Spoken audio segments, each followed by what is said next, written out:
আসসালামু আলাইকুম। অলরেডি যারা আমাদের লাইভে যুক্ত হয়েছেন সবাইকে স্বাগতম জানাচ্ছি। পাশাপাশি সবার কাছে একটা অনুরোধ জানাবো, সেটা হচ্ছে আমাদের লাইভটা একটু কষ্ট করে তোমরা একটু শেয়ার করে দিবা, এবং যারা লাইভে অলরেডি যুক্ত হয়ে গিয়েছো তারা একটু তোমাদের বন্ধু বান্ধবদেরকে একটু মেনশন করে দিবা। আজকে হচ্ছে আমরা আমাদের অষ্টম অধ্যায়ের হিসাব বিজ্ঞান দ্বিতীয় বছরের অষ্টম অধ্যায় লেকচার 3 এর লাস্ট ক্লাসটা নিতে যাচ্ছে, এবং সবচেয়ে ইজি একটা টপিক এবং তোমাদের পরীক্ষার মধ্যে অনেক বেশি আসতে পারে। সো এটা যাতে কেউ যাতে মিস না করো, সবাই একটু কষ্ট করে একটু শেয়ার করে দাও, তোমাদের বন্ধু বান্ধব যারা রয়েছে তারা একটু মেনশন করে দাও। আমরা একটু পরে আমাদের ক্লাসটা শুরু করে দিব। যারা এখনো পর্যন্ত আমাদের লাইভটা শেয়ার করেনি, ঠিক আছে, তোমরা একটু কষ্ট করে লাইভটা একটু শেয়ার করে দাও। পাশাপাশি একটু করে যারা জয়েন হয়েছে তোমরা একটু তোমাদের বন্ধু বান্ধবদেরকে একটু করে আমাদের এখানে একটু মেনশন করে দাও, সবাইকে একটু একসাথে নিয়ে আসো।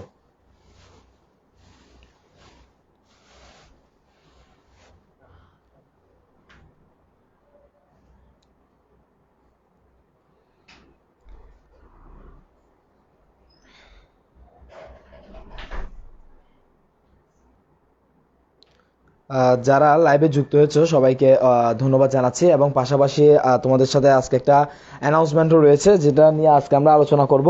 যারা লাইভে যুক্ত হয়েছে সবাই একটু কষ্ট করে লাইভটা একটু শেয়ার করে দাও। পাশাপাশি যারা এখনো পর্যন্ত বন্ধু বান্ধবকে মেনশন দিচ্ছেন না, তারা একটু কষ্ট করে বন্ধু বান্ধবকে মেনশন দিয়ে দিবেন। জয় কান্তি দাস, খুব সুন্দর, যদিও না আমি জানি না, একটু লাইভে আমি শেয়ার দেওয়ার কারণে একটু হয়তো ছিলাম না, কি সুন্দর আমি জানি না। আমি জয় ময়মনসিংহ ত্রিশালের থেকে, ওকে ধন্যবাদ ময়মনসিংহ থেকে এত দূর থেকে দেখার জন্য। পাশাপাশি চট্টগ্রামে অবশ্যই অবশ্যই আপনাকে আমন্ত্রণ জানাচ্ছি। পুষ্পিতা খান মেনশন করতেছে, ধন্যবাদ। জান্নাতুল মা ওয়ালাইকুম আসসালাম। জান্নাতুল ফেরদৌস জান্নাত ওয়ালাইকুম আসসালাম। দীপানিতা দীপ মেনশন করতেছে। দেলোয়ার হোসেন স্যার কল দিছিলাম আপনাকে, হ্যাঁ কল দিছিলেন, আমি লাইভে আছি এই জন্য কল রিসিভ করতে পারি না, আমি লাইভ শেষ করে ইনশাল্লাহ যোগাযোগ করব। যারা এখনো পর্যন্ত লাইভে যুক্ত হন নাই তারা একটু কষ্ট লাইভে যুক্ত হয়ে যাবেন, এবং অবশ্যই অবশ্যই শেয়ারটা একটু যাতে কনফার্ম করবেন। আমি এখানে অনেককে শেয়ার কিন্তু দেখতে পাচ্ছি না, যদিও নামের পাশে অনেকের টপ ফ্যান ব্যাচ রয়েছে, তারপরে শেয়ার দেখতে পাচ্ছি না। জামিলা খান মিশু পুষ্পিতা খানকে বলতেছে হচ্ছে এমবি নাই, যেহেতু সবাই যেহেতু খান, আচ্ছা একটা জাহান একটা খান, আচ্ছা ওকে একটু করে চাইলে তুমি কিন্তু এমবি রিচার্জ করে দিতে পারো। যারা লাইভে যুক্ত হয়েছো তোমাদেরকে একটু করে বলে রাখি, আজকে আমরা হচ্ছে হিসাব বিজ্ঞানের অধ্যায় 8 হিসাব বিজ্ঞান দ্বিতীয় পত্রের অষ্টম অধ্যায়ের লেকচার 3 নিয়ে আলোচনা করব। এবং আজকের ক্লাসে বেসিক্যালি আমরা ফিফো লিফো এবং অ্যাভারেজের যে বা আমরা যেটা ফিফো লিফো অধ্যায় নামে চিনি, ওই ফিফো লিফোর লাস্ট ক্লাসটা করাবো। এবং এই ক্লাসটা হচ্ছে আমাদের আগের ক্লাসের সাথে অতটা বেশি সংযুক্ত না, আগের দুইটা পদ্ধতি না জানলেও আজকের নিয়মটা তুমি ইজিলি ভাবে জানতে পারবা, ইজিলি ভাবে আজকের ম্যাথটা তুমি বুঝতে পারবা এবং শিখতেও পারবা, যদি একটু করে যে 40-45 মিনিট বা 1 ঘন্টা যেটা আমরা একসাথে থাকবো সেটা যদি একটু কনসেন্ট্রেশনের সাথে যদি আমরা যদি থাকি তাহলে অবশ্যই আমরা এটা জানতে পারবো। উমর ফারুক ওয়ালাইকুম আসসালাম। সবার কাছে একটু অনুরোধ থাকবে, একটু করে লাইভটা একটু মেনশন করে দাও, শেয়ার করে দাও, এবং তোমার বন্ধু বান্ধবদের একটু মেনশন করে দাও। তাহলে আমরা একটু পরেই আমাদের ক্লাসের মধ্যে শুরু করে দেবো। আমরা ক্লাসটা বেশিক্ষণ সময় নেব না, একটু পরে আমাদের ক্লাসটা আমরা শুরু করে দেবো।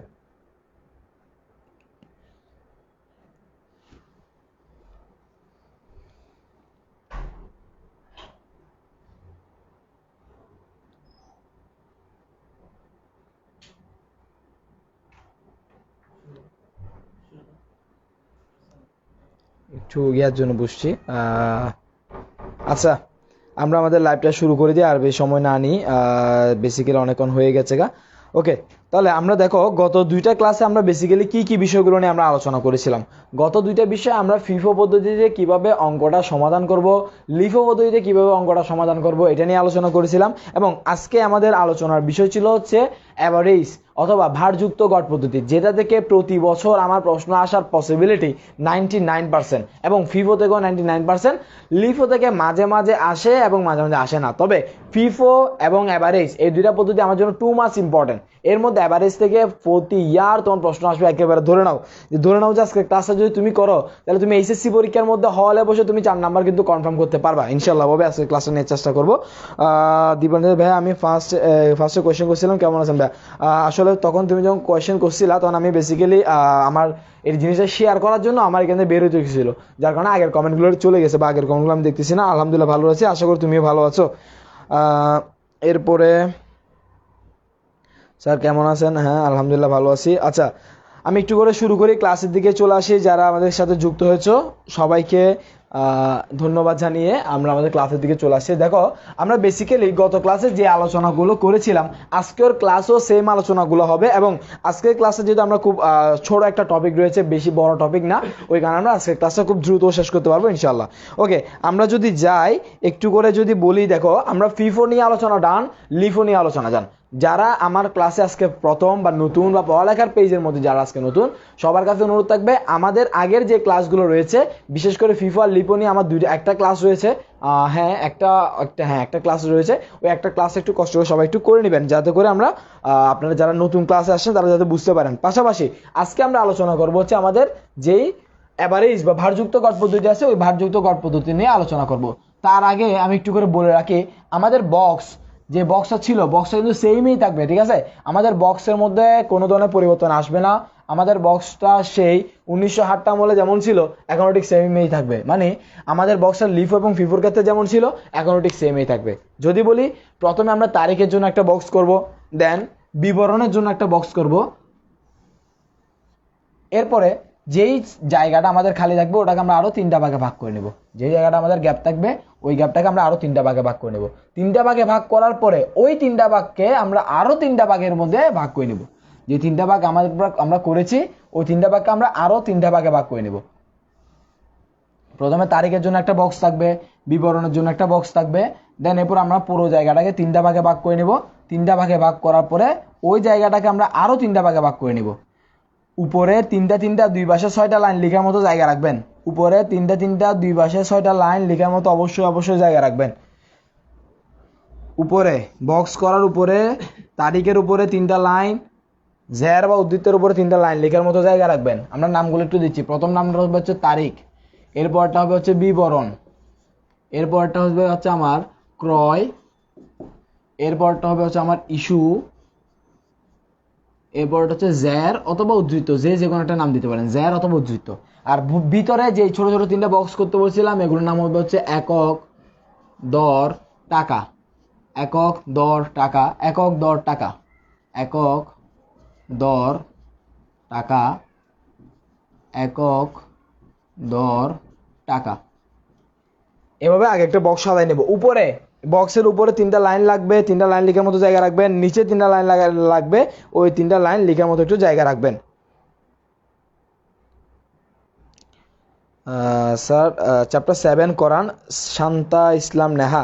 চ্যাপ্টার 7, ওকে, চ্যাপ্টার 7 আমরা করাবো ইনশাল্লাহ। আজকে আমাদের আগে এই অধ্যায়টা শেষ হোক, আজকে এই অধ্যায়টা লাস্ট ক্লাস, দেন এই অধ্যায়ের উপরে আপনাদের থেকে লাস্টে করে একটা মতামত দিব, কে কোন ক্লাসটা করতে চান সেটা আমরা গ্রুপের মধ্যে একটু পোস্ট দিয়ে দেবো, ওখানে আপনাদের কমেন্টের উপর ডিপেন্ড করে আমরা বেসিক্যালি ক্লাসটা নির্ধারণ করবো। ওকে, আমরা এখানে যেখানে ছিলাম সেখানে যদি আমরা চলে আসি, তাহলে স্যার আপনারা ফার্স্ট ইয়ারে লাইভ ক্লাস করান না? হ্যাঁ, ফার্স্ট ইয়ার আমরা লাইভ ক্লাস করাবো ইনশাল্লাহ সামনে, বিকজ সামনে যেহেতু তোমাদের সিনিয়র ব্যাচদের পরীক্ষা রয়েছে, ওই কারণে আমরা হচ্ছে আগে সেকেন্ড ইয়ারের যে সিলেবাস রয়েছে ওটা কমপ্লিট করাচ্ছি, দেন আমরা ফার্স্ট ইয়ার ব্যাচের মধ্যে চলে আসবো। তার আগে আমি বলি, এই যে পড়াগুলো আমরা পড়াচ্ছি এটা সেকেন্ড ইয়ার মিনস যে সেকেন্ড ইয়ারে লাগবে শুধুমাত্র তা কিন্তু না, ঠিক আছে? ফার্স্ট ইয়ারের মধ্যেও লাগতে পারে, যদিও হয়তো এই অষ্টম অধ্যায়ে লাগবে না, তারপর একটু করে রাখলে কোনো ধরনের কিন্তু আপত্তি নাই, ঠিক আছে? কোনো ধরনের আপত্তি নাই। ওকে, এরপরে দীপানিতা, জান্নাতুল মারা, আচ্ছা ওকে, আশা করি কারো প্রশ্ন নাই। আমরা একটু অঙ্কের দিকে চলে যাবো, ঠিক আছে? দেখো গত ক্লাসে আমরা যে অঙ্কটা করছিলাম আজকেও আমরা ঠিক সেম অঙ্কটা নিয়ে হাজির হয়েছি, বা সেম আমরা উদ্দীপকটা নিয়ে হাজির হয়েছি, বিকজ আমাদের উদ্দীপকটা আমরা চেঞ্জ করি নাই। তোমরা যাতে সহজে বুঝতে পারো, তোমাদেরকে যাতে আমরা ইজিলি যাতে এক্সাম্পলটা দিতে পারি, ওই কারণে আমরা উদ্দীপকটা আসলে চেঞ্জ করি নাই। তাহলে দেখো প্রথমত আমরা যদি বলি, আমাদের উদ্দীপকের মধ্যে দেখা যাচ্ছে তামসিদ কোম্পানি 2016 সালের জুন মাসের কাঁচামাল সংক্রান্ত তথ্যাবধি নিম্নরূপ। তামসিদ কোম্পানির 2016 সালের জুন মাসের কাঁচামাল সংক্রান্ত তথ্য যা যা দেওয়া আছে সেটা আমরা নিচে দেখতেছি। প্রথমত জুনের 1 তারিখ এসে আমাকে বলতেছে জ্যার 500 একক প্রতি একক 4 টাকা করে, জ্যার 500 একক প্রতি একক 4 টাকা করে। আমি সবার কাছে প্রশ্ন রাখবো, যারা আমার গত ক্লাসগুলো করেছিলেন, ঠিক আছে, তাদের কাছে আমি প্রশ্ন রাখবো হচ্ছে, এখানে বলতেছে জ্যার প্রতি একক 5 টাকা। তাহলে দেখি তোমরা একটু বলতে পারো কিনা যে জ্যার দেখলে আমরা সর্বপ্রথম কোথায় বসাবো? জ্যার দেখলেই ওটা আমরা কোথায় বসাবো? এটা কেউ কি বলতে পারবেন? জ্যার দেখলেই আমরা কোথায় বসাবো? আমার এখানে বলতেছে জুনের 1 তারিখ জ্যার 500 একক প্রতি একক 4 টাকা। গত ক্লাসে কিন্তু বলছিলাম, যারা ক্লাস করছিলেন রেগুলার বলতে পারার কথা, জ্যার বললেই আমরা কোথায় দেখাবো? কেউ একজন যার বললেই সেটা আমাদের যে বক্সটা করেছি ওই বক্সের মধ্যে আমরা কোথায় বসাবো?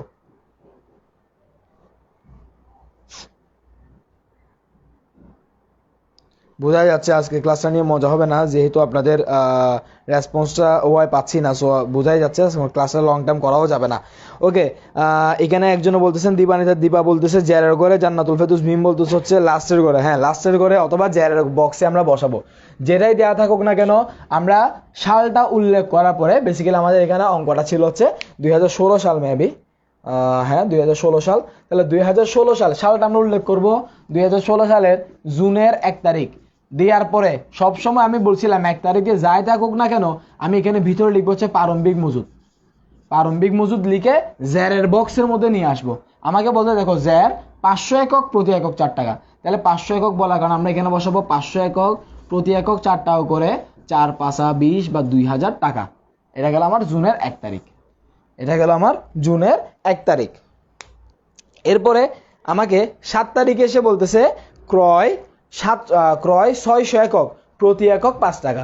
7 তারিখে বলতেছে ক্রয় 600 একক প্রতি একক 5 টাকা করে। দেখেন, আমরা যখন ফিফো পদ্ধতিতে অঙ্ক করছিলাম অথবা আমরা যখন লিফো পদ্ধতিতে অঙ্ক করছিলাম তখন কি করছিলাম, ক্রয় করলেই ক্রয়টা লিখানে লিখার পর জ্যারের বক্সের মধ্যে এসে আগের টাকাটাকে উপর থেকে আমরা নিচে নামাইছিলাম, জ্যার হিসাবে নামাইছিলাম। কিন্তু আমরা এখানে এই কাজটা করব না, এখানে আমরা একটা সূত্র মেনে চলবো। সূত্রটা আমি একটু এখানে লিখে দিচ্ছি, সূত্রটা টু মাচ ইম্পর্টেন্ট, সূত্র একটু ভালো করে তো মাথায় রাখতে হবে। সূত্রটা হচ্ছে কি, এটা শুধুমাত্র ভারযুক্ত গড় পদ্ধতির জন্য। ভারযুক্ত গড় পদ্ধতির জন্য আমরা যে কোনো জায়গায় অঙ্ক যখন করতে যাব তখন আমরা এককের সাথে একককে প্লাস করব। আমরা লিখে রাখতে পারেন একক প্লাস একক। এর পরবর্তী কাজ হচ্ছে আমরা টাকার সাথে টাকাকে যোগ করব। এটা যদি আমার কি করে থাকি, আমি ক্রয় করে থাকি উপরে চাইলে লিখে রাখতে পারো। ক্রয় করলে একক যোগ একক, টাকা যোগ টাকা, আর দর আমাকে বের করতে হবে। তাহলে 10 সমান সমান টাকা ভাগ একক। এটা হচ্ছে আমার সূত্রটা ক্রয় করলে। এই পাশে তো হচ্ছে ক্রয় করলে, যদি ক্রয় করি তাহলে একক প্লাস একক, টাকা প্লাস টাকা, আর দর সমান সমান টাকা ভাগ একক। আর যদি বিক্রয় করি তাহলে আমার হবে হচ্ছে একক মাইনাস একক, টাকা মাইনাস টাকা। এরপরে দরটাও ঠিক আমরা সেমভাবে বের করবো, দর মানে হচ্ছে টাকা ভাগ একক। এই বিষয়টার মধ্যে কারো কোনো প্রশ্ন আছে কিনা দেখো। এই যে তিনটা লাইন লিখে দিলাম, যেই তিনটা 6টা লাইন লিখে দিলাম, এই তিনটা লাইন কিন্তু খুবই ইম্পর্টেন্ট লাইন, ঠিক আছে? এই তিনটা লাইনের মধ্যে কারো প্রশ্ন আছে কিনা একটু দেখো। একক একক আমরা যোগ করবো, কেমনে যোগ করবো একটু পরে দেখতেছি আমরা। এটা হচ্ছে ক্রয় করলে, এই পাশে যেটা লিখছি প্রথমে যেটা লিখছি সেটা হচ্ছে যদি আমরা ক্রয় করি, আর ও পাশে যেটা লিখছি সেটা হচ্ছে যদি আমরা কি করে থাকি, বিক্রয় করে থাকি। প্রথমেরটা আমরা যদি ক্রয় করি, আর 2 নম্বর যেটা সেটা হচ্ছে যদি আমরা বিক্রয় করে থাকি। ওকে, তাহলে দেখো আমাদের এখানে 1 তারিখ আমরা লিখলাম, যাই দেওয়া থাকুক না কেন আমরা প্রারম্ভিক মজুদ পণ্য দিয়ে জ্যারের বক্সের মধ্যে লিখবো। দেন তোমাদের কাছে পরবর্তী প্রশ্ন হচ্ছে, আমরা যদি দোকানের জন্য যদি পণ্য যদি ক্রয় করি তাহলে কি আমার দোকানের মধ্যে কি মাল বাড়বে নাকি কমবে, অথবা আমার দোকানের মধ্যে কি পণ্য বাড়বে নাকি কমবে? একটা প্রশ্ন, আমাদের দোকানে কি পণ্য বাড়বে নাকি কমবে। আর 2 নম্বর প্রশ্ন হচ্ছে, যদি পণ্য বাড়ে তাহলে কি আমরা প্লাস করব নাকি মাইনাস করব, অথবা যদি পণ্য কমে থাকে তাও সেম প্লাস করব নাকি মাইনাস করব।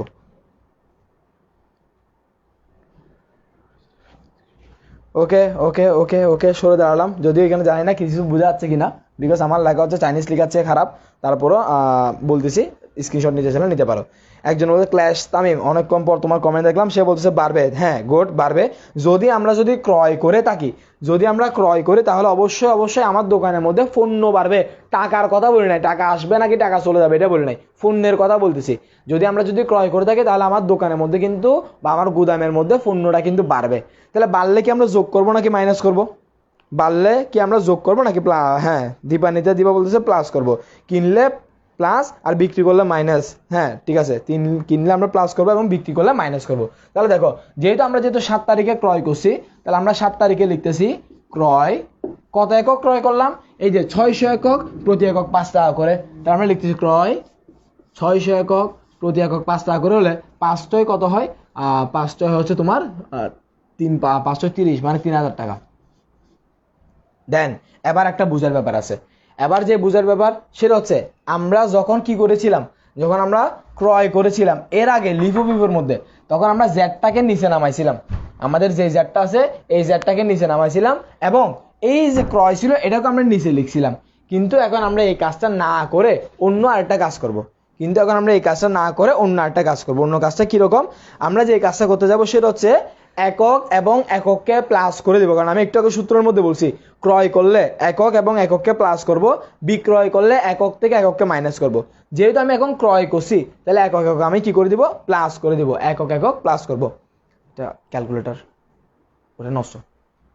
একক একক আমরা কি করব, প্লাস করব। তাহলে একক একক যদি প্লাস করে দেখো 500 এককের সাথে আমরা যদি 600 একক যোগ করি তাহলে আমাদের কত একক হয়, 500 আর 600 আমরা যদি যোগ করি তাহলে আমাদের এখানে একক আসবে হচ্ছে 1100। এখন অনেকে বলতে পারে কেন ভাই এগুলো কেন যোগ করতেছেন, ওই যে আমরা সূত্রতে বললাম ক্রয় করলে আমরা একক আর একককে আগে যোগ করব, টাকাটা আগে যোগ করব, মানে এটা আমার ফার্স্ট স্টেপ, এটা আমার সেকেন্ড স্টেপ, এটা আমার থার্ড স্টেপ, ঠিক same first step second step third step, ঠিক আছে। তাহলে দেখো একক আর একককে আমি যোগ করে 500 আর 600 যোগ করে আমি পাইলাম 1100। এরপর টাকা টাকাকে যোগ করবো, 2000 টাকা আর 3000 টাকা যোগ করলে আমার আসে হচ্ছে 5000 টাকা। তাহলে আমি এরপর টাকা টাকাকে যোগ করলাম। প্রথম কাজ একক একককে যোগ করব, দ্বিতীয় কাজ টাকা টাকাকে যোগ করব, তৃতীয় কাজ হচ্ছে টাকা ভাগ একক। অনেকে কি করে 1100 ভাগ 5000 দিয়ে দেয়, তাহলে কিন্তু হবে না। আমার এখানে সূত্র অনুযায়ী আগে কিন্তু টাকা, আগে যে টাকা আগে লিখতে হবে। তাহলে আগে যেহেতু টাকা তাহলে আগে টাকাকে লিখবো 5000 ভাগ 1100। তাহলে আমরা যদি এটা যদি করে থাকি তাহলে আমাদের এখানে আনসার আসবে হচ্ছে দর। আমরা হচ্ছে বেসিক্যালি এখন দরটা বের করতেছি, ঠিক আছে। আমাদের এখানে দর আসবে হচ্ছে 4.54। 4.54। এই জিনিসটাই হচ্ছে সবচেয়ে বড় ঝামেলা। এই জিনিসটা যদি বুঝতে পারেন তাহলে আপনি অ্যাভারেজটা ইজিলি করতে পারবেন। আগে এই জিনিসটা বুঝতে একটু দেখেন।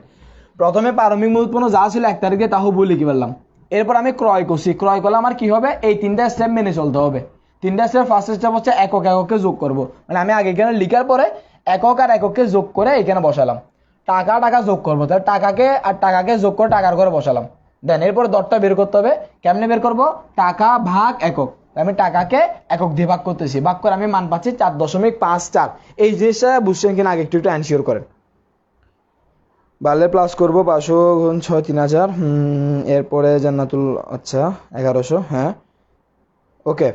আমরা এই জিনিসটা একটু বুঝতে পারছি না, একটু এনশিওর করেন এই জিনিসটা একটু বুঝতে পারছি কিনা।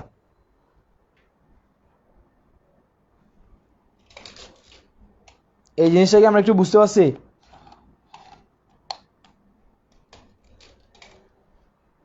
যদি বুঝতে পেরে থাকি তাহলে আমরা নেক্সট টাইমে যাব। হ্যাঁ জি বুঝছি, ওকে। যদি বুঝে থাকি তাহলে আবার আমরা পরবর্তী তারিখে যাচ্ছি। পরবর্তী তারিখে এসে আমাকে বলতেছে কি 18 তারিখ ইস্যু করছি 700 একক। তাহলে দেখো আমি এখানে লিখতেছি তারিখের দিকে আমরা আগে লিখতেছি, তারিখের পাশে আমরা ফার্স্ট অফ অল লিখতেছি ইস্যু, বা তারিখের মধ্যে আমরা লিখতেছি হচ্ছে তোমার 18 তারিখ আমি ইস্যু করতেছি। তাহলে আমরা লিখতাম হচ্ছে ইস্যু, কত একক ইস্যু করব, 700 একক ইস্যু করব। এখানে যেহেতু আমার কোনো ধরনের আর দুইটা যেহেতু জ্যান নাই, তাহলে আগে কোনটা আসছে পরে কোনটা আসছে আমার দেখার দরকার নাই, যা আছে তাই আমি ইস্যু করে দিতে পারবো। ইস্যুর ক্ষেত্রে কি হবে, ইস্যুর ক্ষেত্রে ফার্স্ট স্টেপ হচ্ছে একক থেকে একককে মাইনাস করব, টাকা থেকে টাকাকে মাইনাস করব, টাকাকে একক দিয়ে ভাগ করব। তাহলে সেম কাজটা আমরা আবার করি, একক থেকে একককে যদি মাইনাস করি, দেখো 1100 থেকে যদি আমার আচ্ছা আমি আগে ইস্যু কত টাকা করতেছি আগে একটু লিখি। ইস্যু করতেছি হচ্ছে আমরা কত 700 একক। কত টাকা করে করব, ইস্যু সর্বদা আমার এখানে জেরা যত টাকা আছে তত টাকা করে করতে হবে। তো আমার জেরা আছে হচ্ছে 4.54। আমরা ইস্যু করতেছি হচ্ছে, আমরা ইস্যু করবো হচ্ছে 700 একক, আর আমার এখানে জেরা কত আছে, আমার এখানে জেরা আছে হচ্ছে 4.54। তাহলে আমরা এদেরকে কি করে দিব, এখন একটু করে এদেরকে গুণ করে দিব। তাহলে আমরা যদি গুণ করে দেখো, প্রথমত আমরা পাচ্ছি হচ্ছে 700 গুণ 4.54। তাহলে আমাদের এখানে মান আসে হচ্ছে 3178। 3178। পরবর্তী কাজ কি আমার, পরবর্তী কাজ হচ্ছে একক একক মাইনাস করা। তাহলে বলেন 1100 থেকে যদি আমার 700 চলে যায় তাহলে আর কত থাকে, আর থাকে হচ্ছে 400। একক একক মাইনাস করলাম, টাকা টাকা মাইনাস করব। টাকা টাকা মাইনাস বলতে আমার এখানে যে 5000 টাকা আছে, এই 5000 টাকা থেকে আমি হচ্ছে কাকে মাইনাস করব, 3178 যেটা আছে এটাকে মাইনাস করে দেবো। 3178 যেটা আছে এটাকে আমরা মাইনাস করব। তাহলে মাইনাস করলে আমরা পাচ্ছি হচ্ছে 1882। 1882।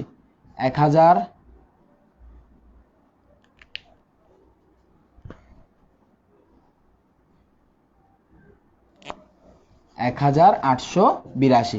দেন পরবর্তী স্টেপ কি, পরবর্তী স্টেপ হচ্ছে কি আমরা টাকাকে একক দিয়ে ভাগ করব। মানে আমরা এই 1882 যেটা পাইছি, সরি 1882 না 22 হবে, 1822। 1822 যেটা আমরা পাইছি, এই 1822কে আমরা হচ্ছে কত দিয়ে ভাগ করব? একক দিয়ে। একক আছে আমার এখানে 400, তাহলে 400 দিয়ে ভাগ করে দিব। 400 দিয়ে ভাগ করলে আমাদের আসে হচ্ছে 4.55, 4.55। তাহলে আমাদের আরেকটা স্টেপ গেল। ইস্যু পর্যন্ত সবাই একটু বুঝছি কিনা দেখেন তো, ইস্যু পর্যন্ত, ইস্যুটা বুঝছি কিনা, ইস্যুটা কি বুঝছি? 3178, দেখি 82 ছিল না 22 ছিল, 82 লিখছে একজন আমার মতো, একটু দেখি তারপরও। 700 গুণ 4.45,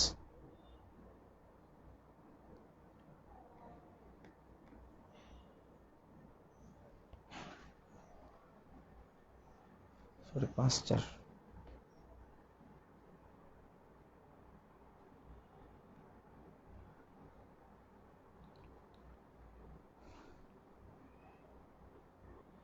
না 1822 আসে, 1822 আসে। এটাকে আমরা 400 দিয়ে ভাগ করার পরে আমাদের মান আসে হচ্ছে 4.55। এতটুকু পর্যন্ত সবাই একটু ক্লিয়ার কিনা? 4.55 বা আমরা ইস্যুর তারিখ, বা আমরা যদি বলি 18 তারিখ পর্যন্ত ক্লিয়ার কিনা? আমরা কি 18 তারিখ পর্যন্ত ক্লিয়ার? আমরা কি এখানে 18 তারিখ পর্যন্ত কি ক্লিয়ার আছে কিনা? যদি ক্লিয়ার থাকে একটু করে বলেন। 18 তারিখ পর্যন্ত আমরা ক্লিয়ার কিনা? 18 তারিখ পর্যন্ত যদি ক্লিয়ার থাকে তাহলে আমি 25 তারিখের দিকে যাব। জি পুরাই ক্লিয়ার। ওকে, তাহলে এবার আমরা হচ্ছে 25 তারিখ আছে। 25 তারিখে এসে আমাকে কি বলতেছে?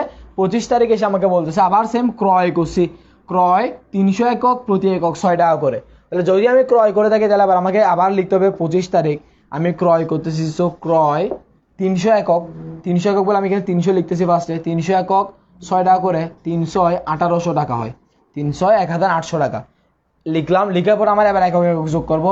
400 আর 300 যোগ করলে আমার হয় হচ্ছে 700। দেন এরপর টাকা টাকা যোগ করব।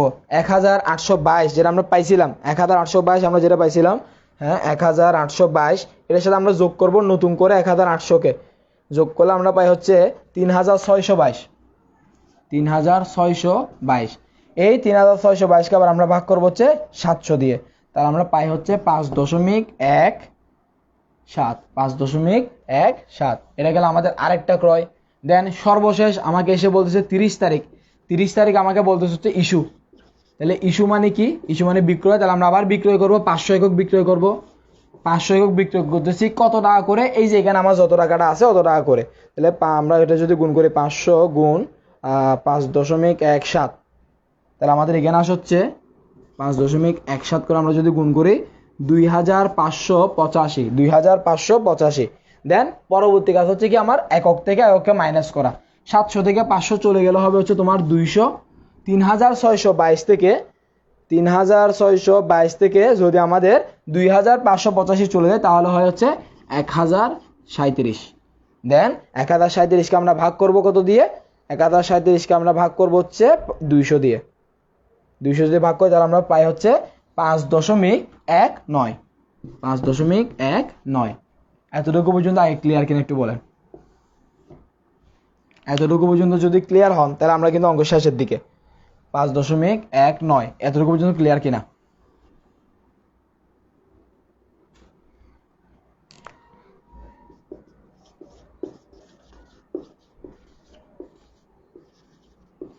যদি ক্লিয়ার হন তাহলে দেখেন আমরা এরপর আরেকটা কাজ আছে, সেটা হচ্ছে সমাপনী মজুদ। সমাপনী মজুদ লিখে এককের ঘরে যা আছে তা 200 এটাকে লিখে জেড টেনে দিব, আর দরের ঘরটাকে জেড টানবো না, টাকার ঘরে যেটা আছে এটাকে লিখে আমরা জেড টেনে দিব। পুরো অঙ্কটা আমাদের ডান। পুরো অঙ্কটা আমরা শেষ করলাম। কারো কোনো জায়গায় বুঝতে অসুবিধা থাকলে একটু বলতে পারেন। কারো যদি কোনো জায়গায় বুঝতে অসুবিধা থাকে তাহলে একটু বলেন। কারো কোনো জায়গায় যদি বুঝতে অসুবিধা থাকে তাহলে একটু করে বলেন।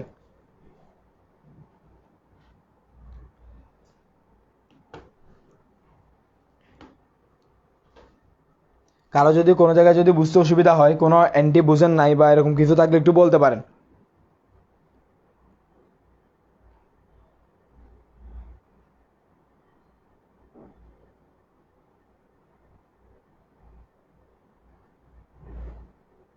নেক্সট ক্লাস কোন অধ্যায়ে করাবো? হ্যাঁ নেক্সট ক্লাস কোন অধ্যায়ে করাবো এটা আপনাদের উপর নির্ভর থাকবে।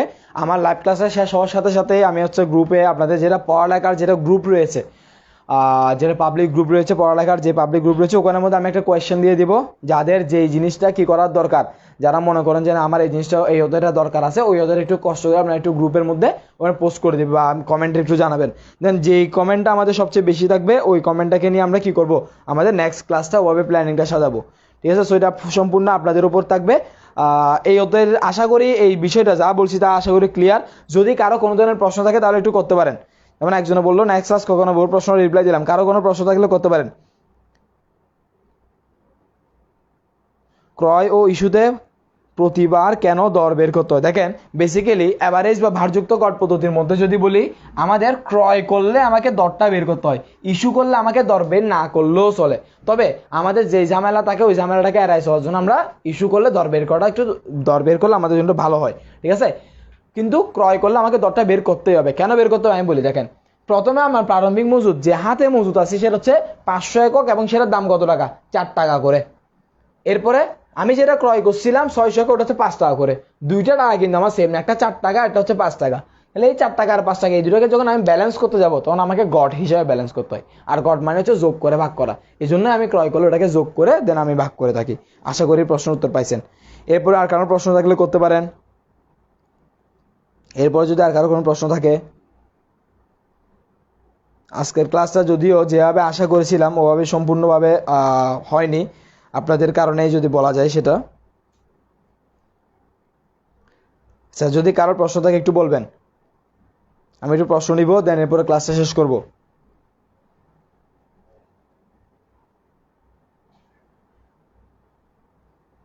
কারো কি প্রশ্ন রয়েছে?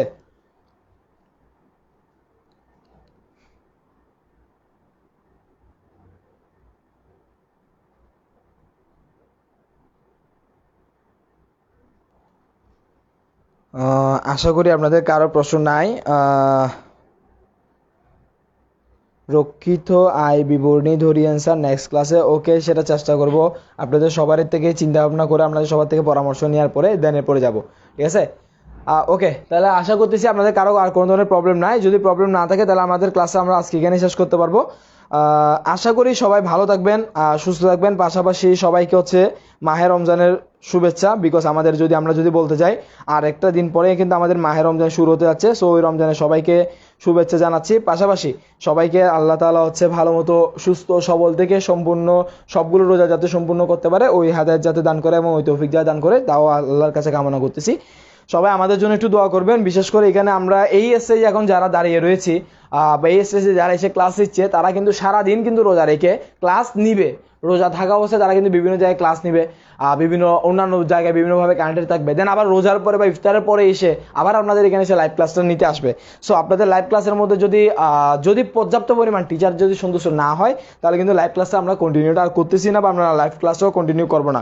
সো এটা সম্পূর্ণরূপে আপনাদের উপরে নির্ভর করবে, আপনাদের রেসপন্সের উপরে নির্ভর করবে। তাহলে আমরা যেটা বলতেছি সবাইকে মাহে রমজানের শুভেচ্ছা জানিয়ে আমরা আমাদের ক্লাসটা আজকে এখানে শেষ করব। আমি আশা করতেছি কারো কাছে কোনো প্রশ্ন নাই। যদি প্রশ্ন না থাকে তাহলে আমরা আমাদের ক্লাসটা এখানে শেষ করতে যাচ্ছি। সবাই ভালো থাকবেন এবং অবশ্যই আমাদেরকে জন্য দোয়া করবেন যাতে আমরা সবাই সুস্থ থাকতে পারি। ধন্যবাদ সবাইকে। আসসালামু আলাইকুম।